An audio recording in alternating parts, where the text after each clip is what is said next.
Bom dia, eu sou Fernando Vilarinho, sócio da Tota Empresarial e diretor da Associação Comercial de Porto Alegre, e estou dando início a mais um Bom Dia Associado, um evento tradicional da nossa entidade que marca o ingresso de novos membros na CPA. São mais de 20 anos do Bom Dia e estamos agora nessa segunda edição virtual por conta de tudo isso que nós estamos enfrentando, né? Hoje nós teremos como convidados a Prática Pro, consultoria sediada em São Paulo, né, que vai falar da questão das plataformas digitais, que tanto está em voga nesse momento que nós estamos colocando aqui. Quero lembrar que o Bom Dia Associado conta com o apoio do CIERS, do Jornal do Comércio, da Band RS, Água Mineral Sarandi, Agência K3 e do Café Bom Jesus. Antes de nós entrarmos num evento, né, que sempre busca a melhoria técnica das nossas equipes, na melhor capacitação das nossas empresas, de uma maior geração de conhecimento, nós não podemos deixar de registrar toda essa questão da atividade econômica nesse processo de calamidade pública. Estamos na cidade de Porto Alegre, com todas as entidades do varejo fechadas, prestação de serviços, construção civil, né, enfrentando mais um processo de vedação da atividade. Temos como foco principal, indiscutivelmente, a saúde. Nós temos que lembrar também que a nossa economia é fundamental para que tenhamos saúde no amanhã. E com esse registro, quero lembrar que a falta de transparências nas medidas dos nossos governantes vem nos deixando confusos. E nós, como empresários, temos a necessidade da previsibilidade. Temos que poder organizar o nosso dia a dia, né, para que não sejamos os doentes de amanhã. Confiamos nos nossos governantes, mas clamamos que eles tenham um maior nível de transparência e que as nossas mitigações que nós estamos colocando em relação a pagamento de tributos, licenças de operação, sejam ouvidas por eles também. Mas vamos dar início ao Bom Dia. Como eu falei, a Prática Pro tem como clientes Microsoft, Cloton Educacional, Positivo Informática, RBS Digital, Grupo GE na sua parte hospitalar, e vem fazendo designs de plataformas ao longo dos últimos anos. Fundada em 2012, já tem uma ampla experiência em todo esse processo. E quando nós falamos de novos processos, temos que lembrar que as mudanças estratégicas, em virtude da pandemia, estão exigindo agilidade para as empresas reagirem ao que foi planejado, né? Cada vez mais lojas online espalhadas, consumidores dispersos, podem se utilizar do e-commerce. Mas como é que se faz isso? Até que ponto isso é uma ferramenta perene ou é uma coisa pontual para esse momento que estamos vivendo, né? Temos cada vez mais que encurtar as distâncias e os elos da cadeia produtiva, mas para que isso possa estar efetivamente funcionando. Mas quem vai falar disso aí é o Guilherme Viren e o Fernando Teixeira, né? Bem-vindos, Fernando, bem-vindo, Guilherme, né? E a bola está com vocês. Guilherme. Legal, obrigado, Fernando. Muito obrigado pelo convite, a Associação Comercial aí de Porto Alegre também. Como o Fernando está falando, a gente está vivendo um momento realmente complexo e desafiador para todos os negócios, né? Muitas transformações. E o que disso vai ficar? Enfim, acho que é uma discussão que está na cabeça de todo mundo. Então, a gente veio hoje aqui compartilhar alguns conhecimentos e metodologias já implementados por nós em diversos ambientes aí, justamente nesse tema de plataformas e ecossistemas de negócio, porque a gente percebe, a nossa consultoria ela é muito voltada em projetos de eficiência, de estratégia comercial, e o que a gente percebe é que nesse momento, forçados por um tema maior, os negócios estão tendo que pensar de forma mais ampla o que fazer para justamente não só sobreviver, mas voltar a crescer. Então, o Fernando eu vou passar a bola para ele agora, porque ele, na verdade, tem aí ele fez uma formação internacional aí em plataformas, né?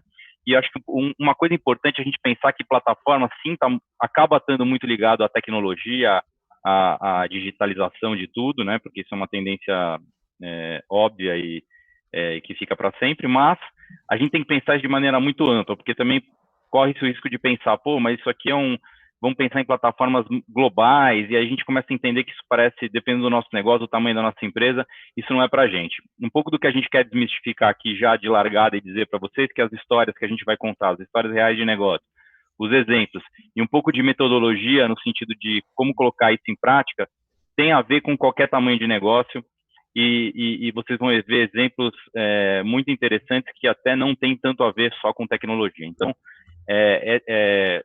participem aí do evento, a gente está aqui disposto a bater um papo enfim, respondendo perguntas, enfim, ao longo dessa conversa aqui, né, Fernando? Então, vamos contar um pouco dessas histórias aí para o pessoal. Fernando, pegando o gancho do Guilherme, lembrando para quem está na nossa audiência, basta entrar na parte de comentários ali do Facebook para vocês encaminharem as perguntas para o Fernando Teixeira e para o Guilherme virem. E no final, eu queria lembrar para vocês que a gente, no final aqui dessa conversa, a gente vai deixar na nossa última página aqui do material de apoio um QR Code, um link para um questionário que cada um de vocês, se quiser responder, é um questionário simples, mas que ele depois volta como um produto de vamos dizer assim, um diagnóstico de maturidade comercial da empresa de vocês. Então, ao responder esse questionário, a gente tem o compromisso aqui no e-mail que for cadastrado de retornar um relatório com esse diagnóstico de desempenho e de maturidade comercial da tua empresa comparada com outras empresas correlacionadas, tá bom? Legal, pessoal. Bom dia aí para todo mundo que está nos assistindo. Obrigado, Vilarinho, obrigado, associação, aí pela oportunidade da conversa. Como o Guilherme e o Vilarinho anteciparam e introduziram, né? A ideia é que a gente fazer um bate-papo, primeiro, acho que o mais importante é desmistificar um pouco o tema negócio de plataforma, né, e ecossistemas. Quando a gente fala de plataforma, às vezes o próprio conceito da palavra, às vezes tem, né, o significado fica um pouco perdido. E também, então, desmistificar isso e também dar um norte mais claro para quem quiser seguir esse caminho, seguir essa estratégia, ter alguns passos mais definidos de como começar isso, né? Mas antes de entrar nessa parte, eu queria começar aqui contando algumas historinhas aí para vocês de algumas empresas de diferentes segmentos, de diferentes portes, né? Mas que todas elas fizeram um movimento antes da crise ou durante a crise, que de um jeito ou de outro ajudaram elas a minimizar os impactos que a crise o momento atual está exercendo sobre todo mundo, né? Sobre todo o mercado, todos os segmentos, né? Então, só dando uma pitada aqui das histórias aqui, né? Então, o Grupo Martins, para quem não conhece, é um dos maiores atacadistas e distribuidores do Brasil, uma empresa praticamente secular, né?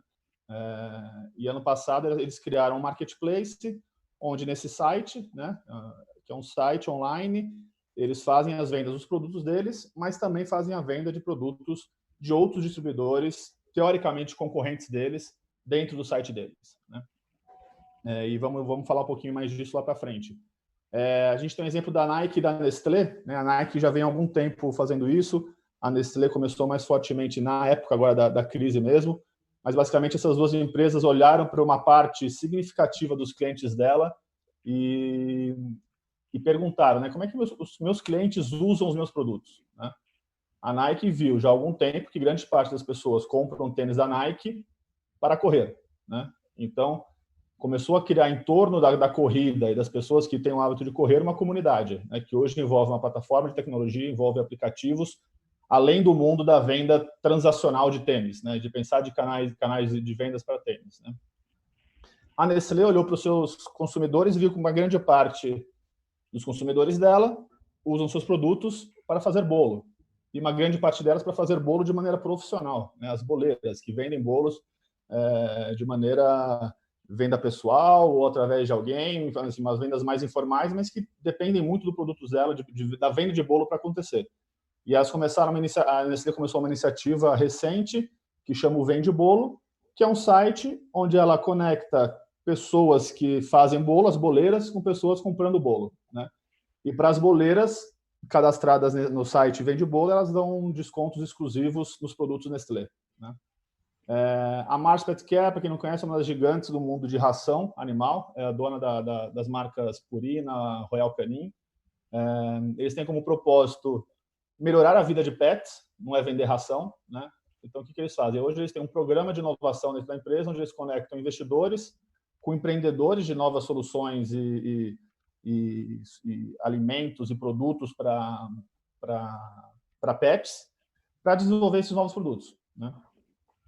O iSog começou, uma startup que começou no modelo B2B. O que eles faziam, né? Basicamente, eles eram um grande atacado online para venda de peças e cortes de carne para restaurantes, e na crise, de um dia para o outro, literalmente, os pedidos deles foram para zero, né? Os restaurantes fecharam, ninguém mais pediu carne. O que eles fizeram? Mudaram o modelo dele para B2C. Hoje eles são um marketplace de venda de cortes especiais, super higienizados, todos embalados a vácuo, e fazem a entrega em até 2 dias para a pessoa física. Então, eles tiveram que pensar nesse modelo em pouquíssimo tempo.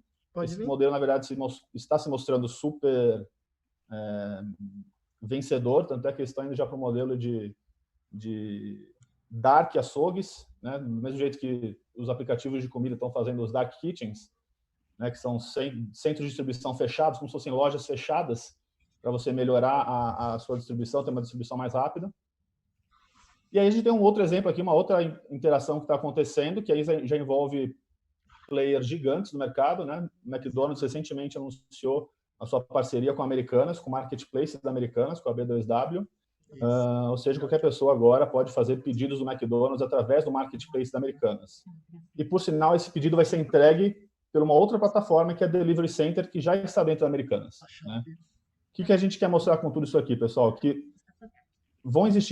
tem existido movimentos de reorganização disso tudo, né? E com a crise, esses movimentos exigiram reações mais rápidas, e as pessoas, as empresas de qualquer tamanho, qualquer segmento, estão se apoiando cada vez mais no que a gente chama de negócio de plataforma, né? Então, você vê um gigante... Fernando, e eu acho que assim, né, a gente conversa muito sobre isso, que na verdade as transformações, né, elas sempre geram um pouco de insegurança, de tensão, porque em geral passa por você eventualmente destruir parte de um modelo de negócio que você tem para poder construir o outro, né? Então sempre é difícil numa empresa que está num ritmo acelerado de crescimento e tal, tomar essa decisão, ainda que esteja apostando num futuro melhor.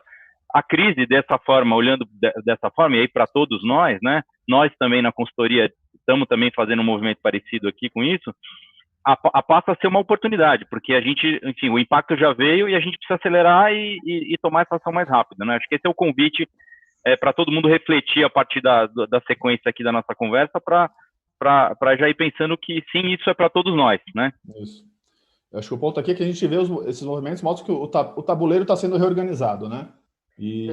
Eu sei que vocês vão avançar nesse ponto, mas só para provocá-los, esse movimento que está acontecendo, ele é um movimento que veio para ficar, né? Ou ele é provisório para enquanto nós estamos nesse processo de crise que a gente está enfrentando? Ou nós estamos antecipando as mudanças que aconteceriam lá daqui a 2 anos, 3 anos, estamos trazendo para a data de hoje? A gente vai falar um pouco disso, mas assim, está antecipando, né? Então, assim, é um movimento que não é mais se vai acontecer, mas é quando. Aí, obviamente, o quando depende muito da maturidade de cada segmento, das barreiras de entrada que cada segmento tem.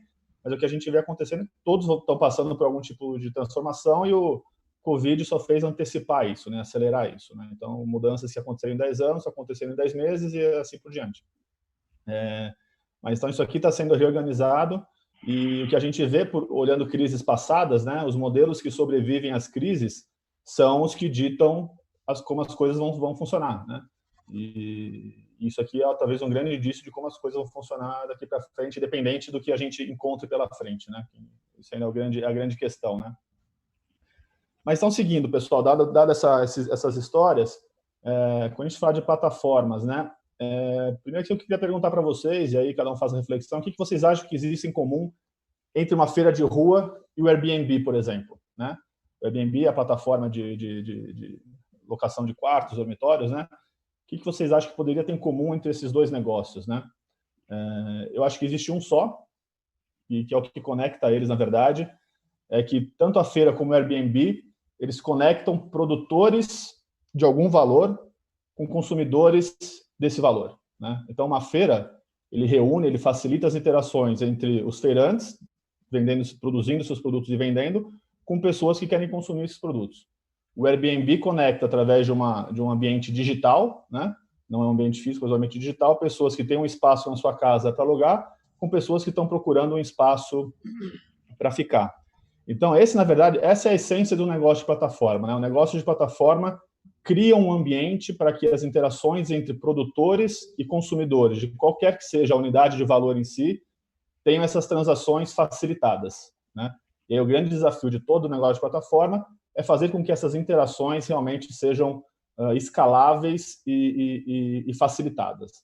Então, já indo na linha de desmistificar um pouco o negócio de plataforma, o conceito principal, nevrálgico aqui do que a gente está falando é isso, é conectar produtores com consumidores de maneira que as pessoas façam isso de maneira mais rápida, mais fácil ou mais barata. Tá?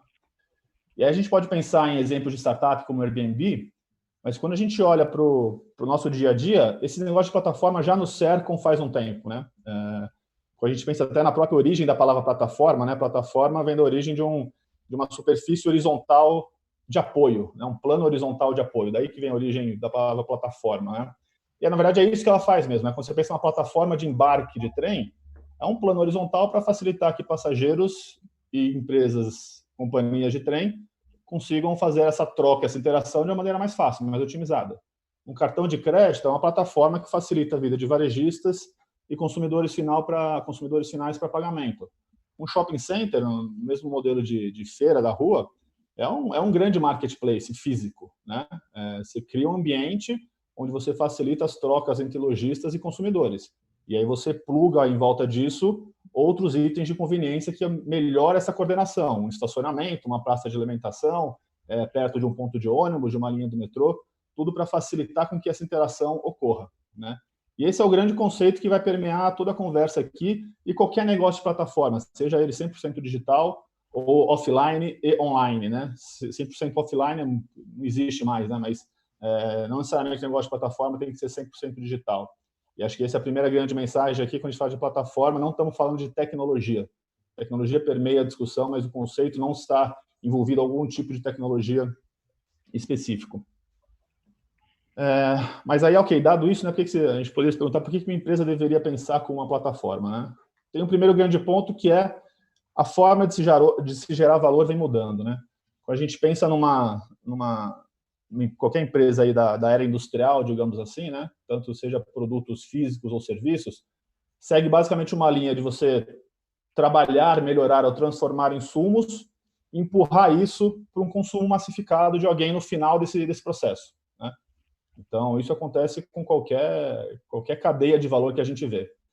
Uma vez dado que o processo, esse processo acontece dessa forma linear, a grande geração de valor está em aumentar a eficiência desse processo, né? Ou seja, como eu compro insumos melhores, como eu transformo esses insumos de uma maneira mais rápida, barata, e como eu massifico mais esse meu consumo lá na ponta. Então, é sempre um sentido unidirecional de empurrar isso para o final da cadeia, né? E aí a geração de valor sempre acontece nos zeros dessa cadeia, como é que eu torno esse processo mais eficiente.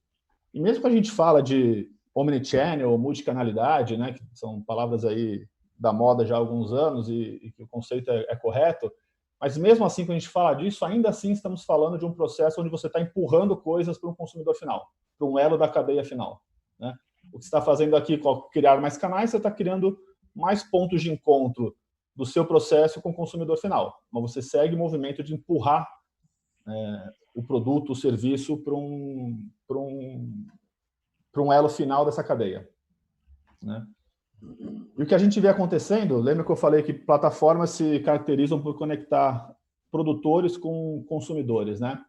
O que a gente tem vendo acontecendo primeiro, do lado dos produtores, do lado da oferta. A oferta tem cada vez mais se modularizando, né? Ela está se quebrando em pequenos componentes e os produtores estão sendo capazes de produzir esses pequenos componentes e trabalhar eles de uma forma isolada, né? Aqui é só um exemplo do que a Amazon fez, por exemplo, no segmento financeiro, né? O pessoal chama do unbundling, né? Ela desempacotou todo o serviço financeiro em diversos pacotinhos, diversos produtos. Isso não é só a Amazon que faz, né? Tem diversas startups e fintechs fazendo isso, e isso não acontece só no segmento financeiro, isso está acontecendo em todos os outros. A diferença é a velocidade com que isso acontece. Tem segmentos que para você penetrar o custo de entrada é muito maior do que outros, né? Então a questão é da velocidade. Mas então o primeiro ponto isso está mudando por quê? Porque a oferta tem se modularizando cada vez mais. Isso acontece primeiro porque a tecnologia permite, né? Então, se a gente olhar a evolução da tecnologia, o que ela tem permitido é que as coisas se descentralizem cada vez mais, né? Então, quando a gente pensa em APIs, na democratização dos serviços de cloud storage, nas impressoras 3D, blockchain, né? Blockchain é descentralização na veia, né? Então, você está permitindo que esse lado produtor do mercado tenham condições de cada vez trabalhar de forma mais descentralizada e mais independente, né? Então, o primeiro ponto é porque a tecnologia permite, e tem um segundo ponto, aí olhando para o lado da demanda do consumidor, que isso é algo que é socialmente desejado, né? Então, os consumidores têm alguns valores que eles buscam desde sempre, né? E que a tecnologia agora, de fato, talvez pela primeira vez, esteja sendo capaz de entregar esses valores de fato, né? Então, quando a gente pensa em personalização, e aí até trago o exemplo do Starbucks aqui, o Starbucks não escreve seu nome no copinho para eles se organizarem melhor, para organizar o trabalho deles melhor. É para você ter a percepção de que aquele café foi feito para você, né? Quando o cartão de crédito surgiu, um grande ganho de conveniência. Mas as pessoas querem mais, né? Então, hoje você quer pagar encostando o dedo no seu celular. Você quer coisas cada vez mais personalizadas. E a tecnologia está sendo capaz de entregar isso, né? Então, você tem um movimento dos dois lados do mercado, de produtores e consumidores, avançando, né? Nesse sentido. E é justamente esse cenário, quando a gente trabalha em torno de produtores e consumidores de um segmento, de um produto, é o que a gente chama de ecossistema. Então, cada vez mais a gente vê um ecossistema com N interações acontecendo, cada vez de maneira mais descentralizada, pulverizada entre consumidores e produtores. E o novo valor passa por capturar isso, né? Não mais tornar o seu processo linear cada vez mais eficiente. E é aí que os negócios de plataforma entram. Por quê? Ela organiza o ecossistema, né? Então, ela é capaz de pegar quem que é o meu melhor consumidor e me conectar ao produto que eu quero e para o produtor trazer o consumidor que faz sentido para ela, que está procurando aquele produto. E isso porque ela começa a ter acesso aos dados dessas interações, e isso permite com que ela faça esse link, né, essa conexão entre produtor e consumidor de uma maneira cada vez mais otimizada. Então, trazendo para a nossa realidade de pandemia, né?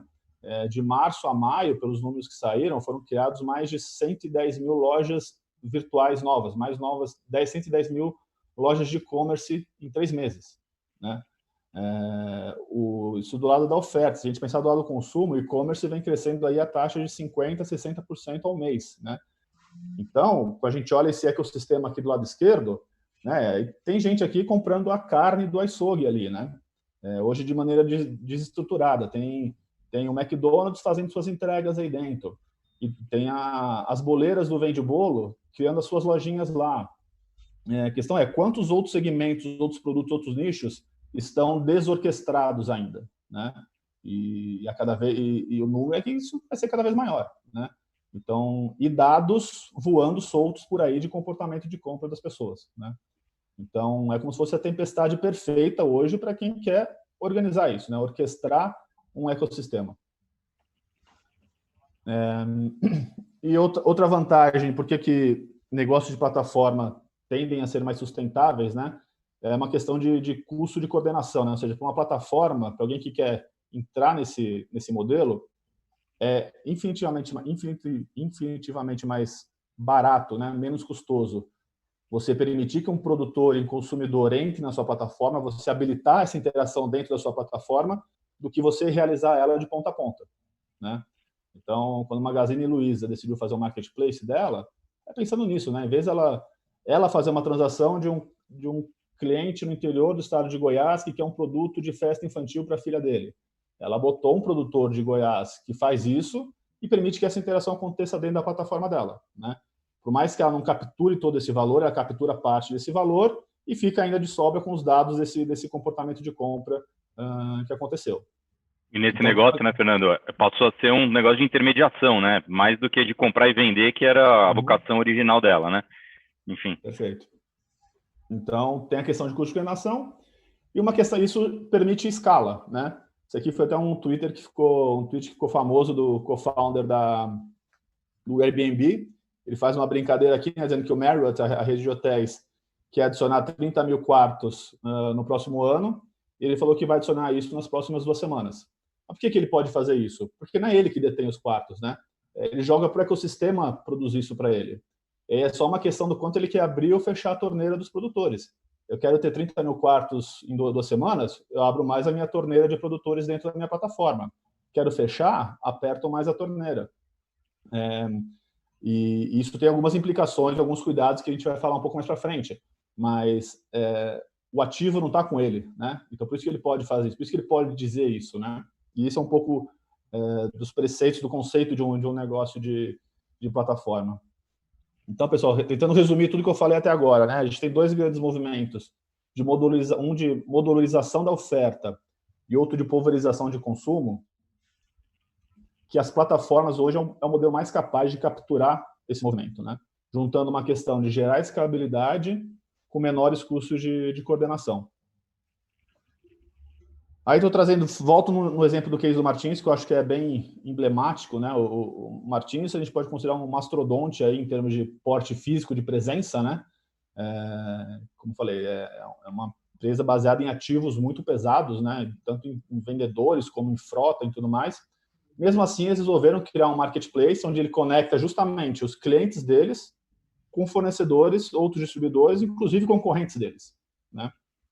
E aí a gente tem uma visão que a gente vai mostrar mais para frente, que ele prefere orquestrar isso do que o cliente dele passar por fora dele e ir direto no concorrente, né? Então ele prefere liderar esse movimento.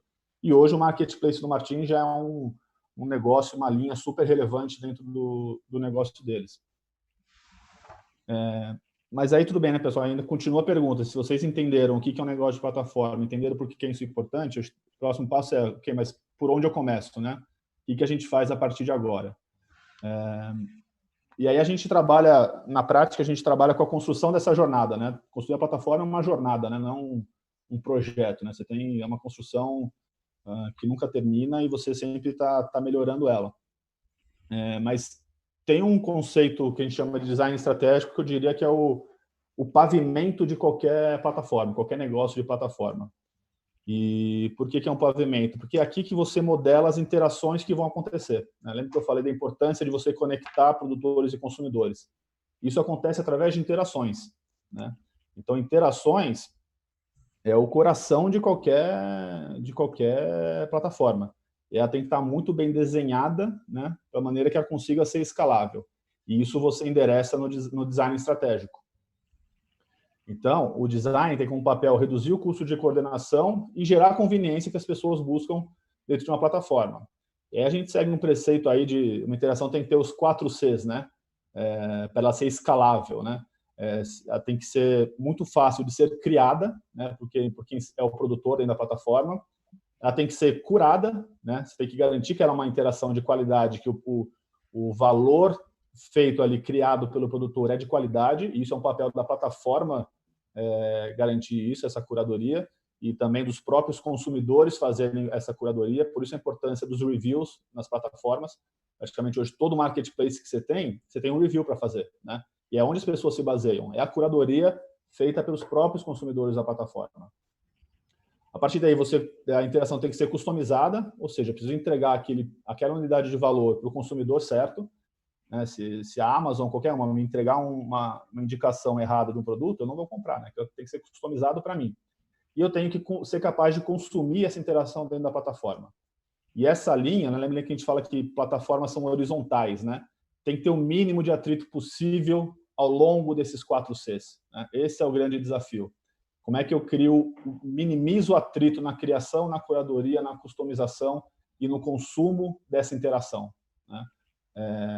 Quanto menos atrito eu tenho, mais tração eu gero na plataforma. Isso aqui também tem que ter alguns cuidados, vamos falar disso daqui a pouco, tá? Mas mesmo assim, né, como é que a gente faz isso, né? Como é que isso acontece? E aí que as metodologias ajudam a gente, né? Então, a metodologia que a gente é certificado e que a gente usa nos projetos é a metodologia PDT, que é uma empresa europeia que desenhou essa metodologia, e é justamente para modelar uma plataforma no seu design estratégico, né? Como é que são as suas interações. Então, a plataforma passa por 5 etapas, e aí é baseado em Design Thinking, tem um apoio de Canvas para isso e tudo mais, mas aqui só uma visão geral dela. Primeiro a gente passa quem é o ecossistema que quer mapear, quem são os consumidores e produtores do seu ecossistema que você quer embarcar nessa plataforma. E aí lembrando, né, não precisa ser o seu produto em si. Vamos pensar no exemplo da Nestlé e da Nike, né? Eles não estão fazendo um marketplace de tênis. A Nike não está fazendo um marketplace de tênis. A Mars não está fazendo um marketplace de ração, né? Elas expandiram um pouco o conceito do ecossistema dela. Então, a metodologia ajuda a gente a identificar isso. Depois a gente passa por quais os ganhos de conveniência que cada uma dessas entidades do ecossistema está buscando, quais são as trocas de valor que já acontecem entre elas e que potencialmente podem acontecer, identifica quais são as transações e interações que a plataforma tem que permitir que aconteçam para que essas trocas de valor de fato aconteçam em quais canais e contextos. E aí, de novo, não estamos falando só de digital, aqui entra também a questão de canais offline, interações offline. E aí, por último, sim, a gente desenha a experiência de cada uma dessas entidades do seu ecossistema dentro da plataforma. Então, esse aqui é um primeiro passo para a gente ter algo concreto, um MVP dessa plataforma, do design estratégico que ela tem que ter. Uma vez superado o design estratégico, tem alguns pilares importantes aqui. Um deles é a governança. E a governança é justamente, eu falei da questão de abrir e fechar a torneira, né, do cuidado que isso tem que ter, e é a governança que tem que entregar isso dentro da plataforma. A governança da plataforma basicamente diz quem pode fazer o quê e o que pode ser feito dentro da plataforma, né? Então, você minimizar todo tipo de atrito, principalmente na curadoria da plataforma, você corre um risco muito grande de você trazer muitas unidades de valor de baixa qualidade lá para dentro, o seu consumidor não vê valor nisso e sua plataforma não ter tração, né? Então, vamos dar um exemplo. O Uber, quando começou a botar muito motorista para dentro sem a curadoria devida, começou a ter problema, né? Então, quando a governança perde um pouco a mão na entrada dos produtores, você corre o risco de ter interações ruins dentro dela. Então, a governança, como a gente diz aqui, é um ajuste fino para equilibrar o quanto eu preciso ter de curadoria, mas sem prejudicar a atração e os 4 Cs que a gente falou para uma interação ser escalável. Então, é um ajuste fino que não tem uma receita, é caso a caso, é acompanhando e ajustando para ter o equilíbrio ideal aqui. A gente tem um ponto aqui que é o efeito de rede, né? Efeito de rede na verdade, o grande motor de crescimento de qualquer plataforma, né? Isso é uma particularidade dos negócios de plataforma. Efeito de rede a gente conhece como conceito de feedback positivo, né? Ou seja, quanto mais pessoas estão usando um produto ou em algum lugar, mais pessoas querem estar lá dentro, né? Querem usar também o produto ou veem mais vantagem em usar o produto. Mas o efeito de rede para plataformas vai um pouco além disso, né? Porque cada novo entrante na plataforma tem que gerar mais valor para quem já está lá dentro. Esse é um preceito que a gente pensa em efeito de rede, feedback positivo, escapa um pouco. Ou seja, eu tenho que melhorar, tenho que gerar mais valor para quem já está lá dentro também. É isso que o efeito de rede acontece. Aí eu trouxe um desenho aqui que ficou famoso, que um dos investidores do Uber fez para explicar o efeito de rede do Uber, né? Então, quanto mais clientes eu tenho, mais motoristas eu trago para a minha plataforma, mais cobertura geográfica eu consigo ter. Isso me permite ter corridas mais rápidas e diminuir o tempo de espera. Com isso, eu consigo ter preços mais baratos e gero mais demanda. Então, é um ciclo virtuoso que a plataforma faz acontecer. Isso é o verdadeiro motor de crescimento de qualquer plataforma, né? E se você for depender de um custo de aquisição muito alto, para o volume que você precisa ter para a escala, o negócio não se sustenta, né? Então, gerar efeito de rede é mandatório para o crescimento de uma plataforma. E aqui, pessoal, só para descontrair um pouco, trouxe um exemplo de como o efeito de rede acontece na prática, tá? No dia a dia. Vou só aumentar o volume aqui para vocês ouvirem.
Bom, pessoal, acho que deu para entender, passar a mensagem, né? Obviamente, eles considerem o estado de alteração da realidade das pessoas envolvidas no vídeo aí, mas é mais para mostrar o fenômeno em si, que é a geração de rede, né? Do efeito de rede. Ou seja, você começa com alguns poucos perseverantes ali, sozinhos, né? A partir de algum momento, com um tamanho mínimo de usuários, né? De gente dentro do evento, da interação, aquilo começa a gerar valor para quem está fora, né? Ou seja, as pessoas querem estar lá dentro, e a partir do momento que as pessoas entram, gera mais valor para quem já está lá dentro, né? Então, esse é o conceito da geração de efeito de rede, e a partir de algum momento aquilo fica exponencial, né? Vocês podem ver no vídeo, e é o que acontece nas plataformas também, né? Você tem um caminho ali árduo no começo, mas quando o negócio engata, é uma curva exponencial, e aí é onde as plataformas, de fato, escalam o seu modelo. Então, aqui foi mais um pouco mais de descontrair, passar esse conceito. Fernando, deixa eu te fazer um questionamento que me chegou aqui pela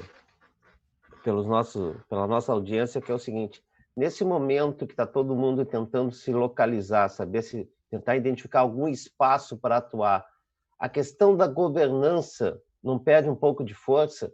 Ou seja, tu é mais flexível em aceitar um parceiro, nem sempre ele vai estar agregando, mas de repente eu posso achar que aquilo é a minha sobrevivência, e aí eu vou agregando e vou colocando ali para dentro, né? Sim. Isso depois não vai ter reflexo ali na frente? Com certeza, isso é uma tentação, né? Ainda mais no momento atual. Você tem que controlar ali a porteira, né? A torneira, como eu falei, né? Num momento que você quer abrir a torneira, né? Então, é uma tentação, mas é um risco. Isso, em algum momento, a conta chega. Você provocar espontaneamente interações ruins, né? Trazer unidades de valor prejudiciais para a sua plataforma é um tiro no pé. Até eu associo com o tema do nosso último evento do Bom Dia Associado, que foi sobre a Lei Geral de Proteção de Dados, onde também tu tem que tomar algumas cautelas em relação a isso aí, porque tu também está compartilhando informações, está compartilhando dados também nisso aí. Com certeza. Todo esse processo, né? A questão da LGPD aqui é muito forte em qualquer plataforma, né? Enfim, aí a gente já entra numa outra esfera aqui, mas governança tem muito a ver com isso, sim. Perfeito, obrigado. E só acrescentando mais um ponto, né, Fernando? Eu acho que a gente já falou isso no início, mas a gente está falando muito do modelo de plataforma, já desmistificamos a questão da tecnologia como não sendo uma condição, né? Ela é um facilitador, mas também tem uma outra perspectiva, que a gente pode estar imaginando, minha empresa, talvez pelo porte, ou enfim, eu não me vejo sendo um Uber, né? Ou sendo o orquestrador da plataforma. Eu posso ser um participante dessa plataforma, né? E aí, talvez conhecer muito bem isso ajuda muito a também extrair o melhor valor quando eu entro dentro dessa dinâmica, porque talvez não seja uma opção do negócio a gente construir a nossa plataforma, mas que a gente vai ter que participar de outras. Então, que nem aí dando um exemplo do, sei lá, mais básico, é o motorista de táxi que compreendeu isso, né? Você vê claramente que aquele que não entrou na plataforma, que provavelmente o faturamento dele despencou, porque o fluxo da demanda foi todo para os aplicativos, enfim. E você tem de quem está na plataforma, aqueles que prestam um bom serviço, cuidam melhor do carro, que, portanto, são melhor avaliados e acabam se beneficiando disso dentro da própria plataforma, versus aqueles outros que não entenderam o jogo dessa orquestração. Então, acho que aqui a gente tem que olhar sempre essas duas perspectivas, ver que isso aqui é uma tendência de negócio geral e eu posso me aliar com eventuais competidores que eu vejo hoje, mas que, de repente, nessa perspectiva, o enfoque muda, ou simplesmente eu tenho que entender as regras do jogo para poder tirar o melhor proveito de plataformas que estejam à disposição e que eu possa, até num momento desse, como todo mundo está tendo que buscar alternativas, fazer um movimento adequado para o futuro, né? Exato. Acho que um dos grandes benefícios da plataforma, só para comentar, é que ela permite que os melhores produtores se destaquem da multidão, né? Exatamente. Somente quando a gente tem produtos, ofertas ou serviços muito massificados, onde o nível de diferenciação é muito baixo, numa plataforma, geralmente os melhores aparecem, são reconhecidos, né? Isso também é um trabalho da governança, permitir que esses bons apareçam, né? E que esse valor seja gerado. Aí, pessoal, a gente tem mais um pilar aqui de qualquer negócio de plataforma, que é o lançamento, a estratégia de lançamento. E aqui é o que a gente chama do dilema do ovo da galinha, né? E como dizem, né, o melhor vendedor da história que já surgiu foi o cara que vendeu o primeiro aparelho de telefone, né?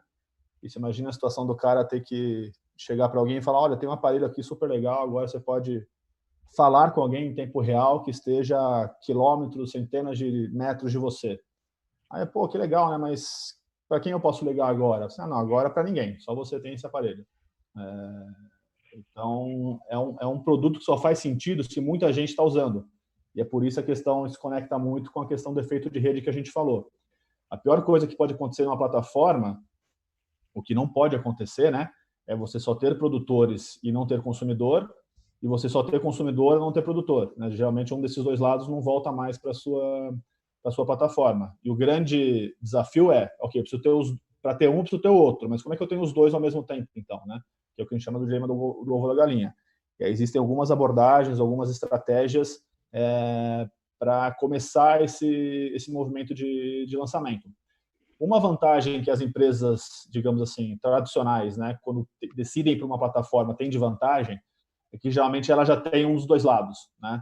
Então ela tem que basicamente focar em desenvolver o outro lado, né? Então o Martins, quando quis criar o marketplace deles, eles já tinham os consumidores, né? Os clientes. Eles tiveram que trabalhar ao lado dos fornecedores.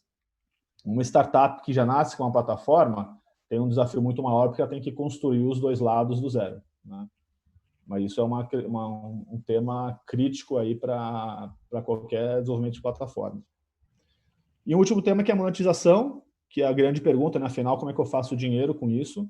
E aí, basicamente, a gente tem que responder duas perguntas, né? A plataforma tem que pensar em duas perguntas. É cobrar de quem?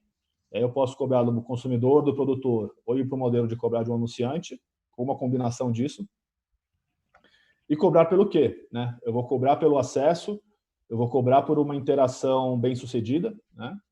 Que a maioria das plataformas funcionam assim hoje, ou vou cobrar por serviços adicionais, né? O chamado modelo freemium. Né? Eu cobro aquele básico de graça, mas se você quer algumas funcionalidades, algumas interações adicionais, aí sim eu te cobro por isso. E é geralmente essas duas perguntas que tem que estar no radar aí para a gente pensar na estratégia de monetização. Então, pessoal, o que a gente diz é que somente quando a gente tem esse pavimento do design estratégico, quando eu defino as minhas interações-chave, quando eu tenho um modelo de governança bem justo, uma capacidade de gerar efeito de rede, conseguir sair do dilema do ovo da galinha e uma estratégia de monetização clara, que a gente tem efetivamente um negócio de plataforma acontecendo. Tá? E aí, quais os grandes impactos que atuar com uma plataforma muda hoje numa empresa, né? Tem o primeiro exemplo que eu vou colocar aqui, não vou nem aqui vou responder, vou deixar o CEO do Grupo Martins responder isso para vocês, tá? Só vou aumentar o volume aqui.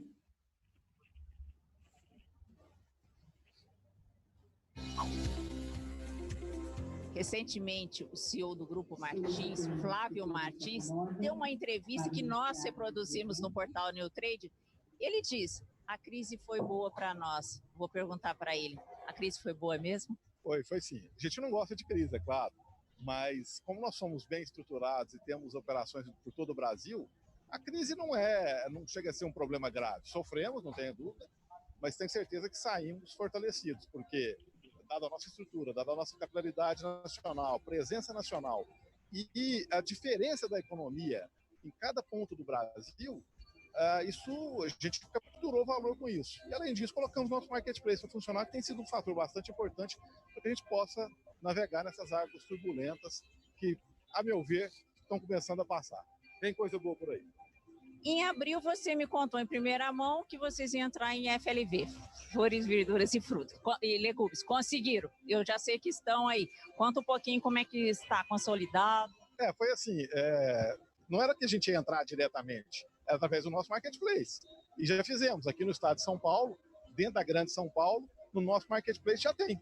Já é possível o nosso cliente comprar através de um parceiro, o Giga, que é um grande amigo nosso, o André. Abraço para o André. Já fizemos matéria com ele. Pois é, e está dando certo. Porque assim, o conceito mudou, o mundo mudou e o conceito mudou. A gente tem que ver diferente essas questões de quem que é concorrente, quem que é parceiro, quem que é fornecedor. O papel muda a cada momento, depende do ponto de vista. Então, assim, o meu convite é que todos os nossos competidores, junte-se a nós ao nosso marketplace. Porque a pior coisa que pode acontecer dentro de um marketplace é o cliente não comprar. Senhoras, senhores, de sair, o cliente entrar lá dentro e não conseguir comprar alguma coisa. E quanto mais gente a gente colocar ali dentro, melhor vai ser o atendimento para os nossos clientes. O marketplace do Martins já tem números grandiosos. Pessoal, aqui a entrevista segue, mas eu acho que o mais importante, eu acho esse 2 minutos aí de entrevista é uma verdadeira aula de pensamento de plataforma, né? Então, acho que fica daqui, né?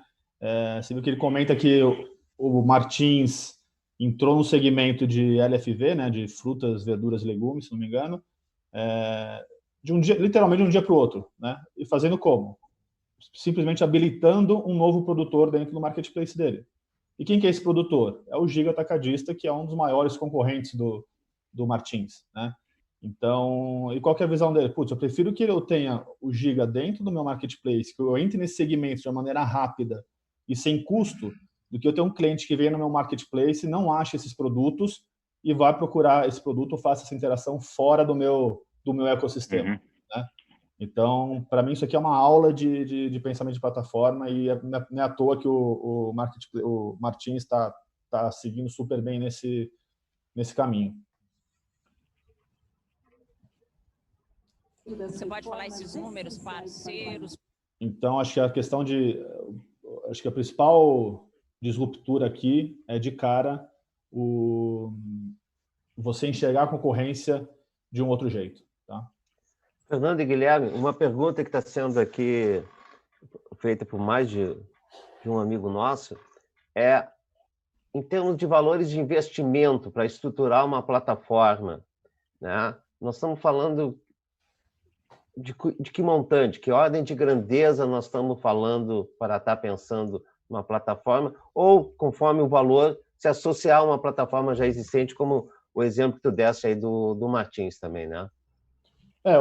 Para associar, geralmente, o custo de habilitação é zero, né? O que eles vão te cobrar, e depende muito do modelo de cada plataforma, é um FII em cima de cada transação. Aí, geralmente, aquele modelo de monetização deles, no caso do Martins, por exemplo, é um FII em cima de cada transação e, eventualmente, eles vão ter serviços adicionais que você usa deles, né? Então, por exemplo, o Martins tem um banco, né? Eles têm um cartão de crédito, tem uma maquininha de pagamento, um POS, que você pode ter acesso a eles também. Então, além disso, o Marketplace ajuda também ao Martins a alavancar outros produtos, né? Mas para você entrar numa plataforma, geralmente o custo é uma transação, mas geralmente não tem investimento para você entrar. Então, um caso ou outro pode existir, mas essas plataformas mais conhecidas, geralmente é um FII em cima da transação. Mas aí é aquela história, né? O quanto a plataforma vai cobrar, você tem que também olhar para isso de uma maneira diferente, provavelmente, do que você olhava para os modelos de negócio até então. Voltando no exemplo do táxi, que é o mais banal, o taxista paga um percentual da corrida que ele não pagava antes para ninguém quando o passageiro entrava no carro dele, mas quanto a mais de demanda ele passou a receber, quanto de custo ele evitou porque as corridas são mais próximas uma das outras, então assim, aquele que olha para o negócio de uma outra maneira e entende o valor de receber uma demanda a mais aqui e repensar sua estrutura de custos para poder absorver isso, é que vai estar mais aberto a como extrair o valor dessa plataforma como um participante, não o criador da plataforma, vamos dizer assim, né? Então, acho que tem uma discussão aqui de reenquadrar o panorama estratégico, concorrencial, e quer dizer, é um desafio, né? Acho que esse é o principal desafio de conseguir olhar e falar, vou pensar o futuro realmente de uma maneira bem diferente do que eu pensava até anteontem. Isso. Mesmo custo de aquisição de cliente, por exemplo. Na plataforma, os clientes estão lá. Você se beneficia do tráfego, da capacidade de mobilização da demanda que uma plataforma dessa tem. Então, você vai gastar menos em marketing, provavelmente, do que você gastava, mas vai ter que pagar o FII para a plataforma, sei lá, genericamente falando aqui, né? Exato. Pessoal, eu só quero alertar vocês que nós estamos nos encaminhando para os nossos últimos 10 minutos, tá? Tá bom? Perfeito. Vamos passar rapidinho aqui, então. Aí, outras mudanças, além dessa da visão da concorrência, né? Tem algumas outras mudanças centrais aí, né? A primeira é a visão de você passar de olhar só para controlar recursos internos, mas olhar para orquestrar o ecossistema, né? Então, eu tenho que cuidar do meu ecossistema, cuidar dos meus produtores, cuidar dos meus consumidores, fazer com que essas interações sejam positivas. Eu deixo de pensar só em customer centricity, né, que é outro termo aí da moda, né, muito voltado para o omnichannel e tudo mais, para pensar em interaction centricity, né, ou seja, a interação está no centro, né, não é o consumidor. A interação, e o consumidor faz parte dessa interação, mas eu tenho que focar na interação. A interação tem que ser bem sucedida, né?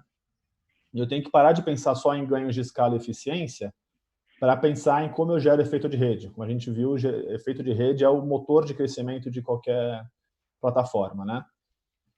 E aí, pessoal, para encerrar, queria deixar, antes de a gente ver se tem mais alguma pergunta aí, já que a gente está caminhando para o final, deixar vocês aí com algumas reflexões, tá? Fazendo um paralelo com um segmento que a gente conhece bem e que gerou bastante burburinho aí com a mudança de plataforma, né?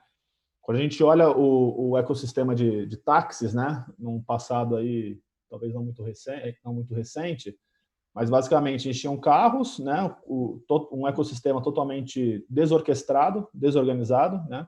As pessoas que queriam achar um táxi precisavam ir até um ponto de táxi ou achar um táxi na rua, né? Então, muito custo de coordenação para todo mundo, né? Muita ineficiência para produtores e consumidores. Em algum momento depois, e aí quem tem aí pelo menos 25, 30 anos de idade vai lembrar, alguém viu uma oportunidade de orquestrar isso um pouco melhor. Como? Putz, se eu botar um telefone e tiver um rádio dentro de cada táxi, eu consigo identificar onde os táxis estão. Se eu conseguir com que as pessoas me liguem pedindo um táxi, eu consigo identificar quem é o táxi mais perto daquela pessoa e mandar o táxi para ela, né? Ou seja, o ecossistema passou a ser um pouco melhor orquestrado, né? Os custos de coordenação foram um pouco reduzidos. E aí são os radiotáxis, ligtáxis que foram muito comuns na época, né? E hoje a gente está num momento que não temos só os táxis, né? E temos grandes orquestradores de um ecossistema que não envolve só táxi, mas envolve motoristas particulares, envolvem bicicletas, patinetes, seja lá mais o que pode acontecer, tudo isso através de um smartphone, né? Então, é um ecossistema que passou só de táxi para um conceito de mobilidade, digamos assim, né? E aí a pergunta que eu quero deixar para vocês, na verdade, são duas, né? E aí, para vocês refletirem. Primeiro, dentro desses 3 estágios, onde vocês acham que o negócio de vocês está, né? Está no 1, em nível de orquestração, de eficiência, de conveniência, de redução de custo de coordenação. E uma segunda pergunta é, se vocês estiverem no nível 3, no estágio 3, quem vocês querem ser nesse ecossistema, né? E aqui não tem resposta certa ou errada, né? Mas o importante é que essa resposta seja uma escolha de vocês, né? Faça sentido com a estratégia de vocês, com a visão de vocês. Então, isso tem que ser uma opção e não uma falta de opção, né? Acho que esse é o principal ponto. E a gente encerro por aqui, aí vamos ver se tem mais perguntas. Quer falar aqui, Guilherme? Pode completar aí, não tem problema. Tá. Aqui, pessoal, como o Guilherme falou no começo, a gente está oferecendo um diagnóstico para quem se cadastrar aqui através desse link, deixar o e-mail, o nome, a gente manda um diagnóstico, um assessment, na verdade, para vocês responderem algumas perguntas sobre a dinâmica comercial da empresa de vocês, força de vendas, e a gente devolve com um diagnóstico com o nível de maturidade comercial aí da empresa versus empresas correlatas, tá? Para vocês terem uma primeira visão aí Sem custo nenhum, obviamente. Sem custo nenhum, obviamente, tá? Que é um benefício aí para vocês, tá? Então é só... Eu agradeço em nome do pessoal, dos associados da CPA e aqueles que também não são associados, por essa oferta aí da prática. Legal. Deixa eu colocar uma última pergunta para vocês que me chegou aqui, que é o seguinte. Eu sou uma pequena rede de varejo na linha mole. Eu posso participar de mais de uma plataforma? Se eu participar de mais de uma plataforma, eu perco a relação próxima com o orquestrador? Não necessariamente. Sim, geralmente você pode participar de mais de uma, é até recomendado, né? Dificilmente uma plataforma exige exclusividade ou restringe isso, vai até contra a própria essência de um negócio de plataforma. Então, sim, você pode participar de mais de uma, e não vejo perca na proximidade com o orquestrador, tá? O orquestrador é a relevância que você tem para o negócio dele, e ele deveria estar preocupado em torná-lo relevante dentro da plataforma dele, né? Então, assim, de maneira geral, não vejo prejuízo nisso, tá? Guilherme, Fernando, Não, na fico com verdade, as acho que eu considerações tenho uma finais de informação. vocês, por favor. Não, acho que só uma informação aqui. Acho que o link desse questionário aí não está muito visível, mas vai estar disponível depois do conteúdo. O pessoal pode acessar e rever, né? Acho que eu recebi aqui a informação que está pequeno. Não, na verdade, eu acho que aqui o mais importante é compartilhar isso. A gente vem nesse trabalho de momento de pandemia acelerando muito esse tema para contribuir com as empresas e com metodologia, com reflexões, e eu acho que é isso. É o convite para cada um pensar um pouco nesses conceitos relativamente simples, mas que agora a gente consegue entender melhor o que acontece com tanto a gente como consumidor, como nas empresas, né, nas relações entre produtores aí que a gente vê, e estimular que todo mundo acelere na medida do possível e esteja aberto a capturar essas novas oportunidades, porque isso é uma tendência que veio para ficar. Como o Fernando falou, na verdade, a gente talvez esteja acelerando alguns processos, o que é bom, porque no final, às vezes, no ritmo normal das coisas, né, anterior, a gente talvez ficasse mais reticente a tomar esse movimento. Qualquer transformação tem um custo de dúvida e faz parte desse jogo, mas isso aqui é o que a gente tem que pensar. Então, esse é o convite que a gente deixa para vocês. Muito obrigado, agradeço aí, Vilarinho, e a associação pela oportunidade, e é isso, estamos à disposição de vocês. Eu agradeço também. Reforço as palavras aí, desculpa, Vilarinho, só agradecer também a oportunidade. Pessoal, quem tiver dúvidas, outras perguntas e feedbacks, estamos à disposição. E, de novo, obrigado aí pela oportunidade. Queria agradecer em nome da CPA, muito obrigado. É um tema que está sacudindo com toda a nossa entidade, com nossos associados, essa questão das plataformas digitais, né? Nós estamos cumprindo a nossa missão, que é a geração e a distribuição do conhecimento. Então, muito obrigado, Fernando, muito obrigado, Guilherme. Obrigado ao Pedro, que está lá em São Paulo também, que fez esse canal, essa ponte para fazer... É isso aí. Nos oportunizou isso aqui. E eu queria novamente agradecer ao CIE-RS, Jornal do Comércio, a Band RS, Água Mineral Sarandi, Agência K3 e Café Bom Jesus, que são os apoiadores do Bom Dia Associado, e nós vamos ter uma nova edição dele agora no final do mês, início de agosto, nós vamos estar comunicando. E lembrando que toda essa live vai estar disponível na nossa página do Facebook e também no nosso canal do YouTube da Associação Comercial de Porto Alegre. Muito obrigado e até outra oportunidade.